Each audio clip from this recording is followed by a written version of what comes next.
Dito talaga ako bilib kay nanay. Panoorin mo ang kanyang bahay sa kusina. Mayroon na siyang unlimited na tubig na ginagawaan niya ng sapa ang kanyang lababo. Dito libre na talaga yung tubig ni nanay dito. Walang bayad. Biruin mo naman, sobrang lakas yung agos ng tubig. Siyempre hindi na stagnant yan. Ibig sabihin malinis yung tubig niya na galing sa bukal sa ilalim ng bundok. Ang kagandahan pa dito dahil unlimited yung tubig na ito, yan kahit maligong-ligo pa si nanay dyan. Kahit magsayang-sayang siya ng tubig, walang problema. Siguro yung tubig na ito ay doon niya lumabas sa kanyang lupa, no, sa sakupan. Yan madali na lang maghugas. Ibabad lang dyan mga ka-idol Kasi hindi naman marumi yung tubig na yan Tsaka pag maghugas ka dyan, madedrain lang siya Kasi ang lakas ng agos ng tubig Diretso na dun sa kabila.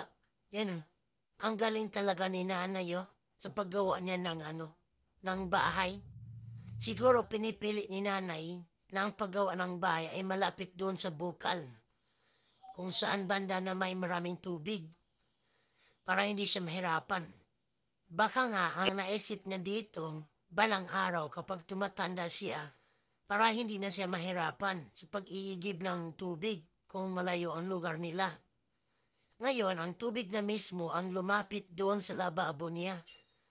Kaya hindi na sila mahirapan dito.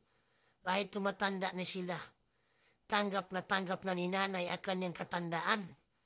Kasi hindi na siya mahirapan pati yung paghugas, paglagay ng tubig, andyan nakukuha, all around na siya. Kaya maganda talaga yung diskarte ni nanay dito.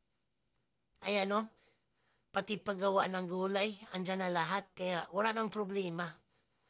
Ang nakakatuwa lang dito, bukod sa hindi ka napapagod sa pag-iigib ng tubig, ay talagang tanggal stress mo dito. Panoorin niyo ito mga ka-idol. Kung sa tingin mo ay meron kayong tubig dyan sa bundok ng lugar ninyo, kayang-kaya mong papasokin yung tubig dyan sa bahay mo. Ayan pwede kayo maglagay ng kawayan para diretso yung tubig. Para hindi ka na mahirapan.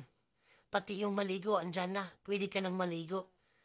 Ang bidyong ito ay sa ibang bansa po ito mga ka-idol. Kaya malaking tulong talaga ang bidyong ito na mapanood ninyo para makakuha kayo ng idea kung paano niyo diskartihan ang paglagay ng tubig doon sa bahay ninyo. Kasi ang pinaka-importante sa lahat yung tubig. Kahit hindi ka man makakain ng kanin sa isang araw, basta may tubig ka ay talagang buhay na buhay ka.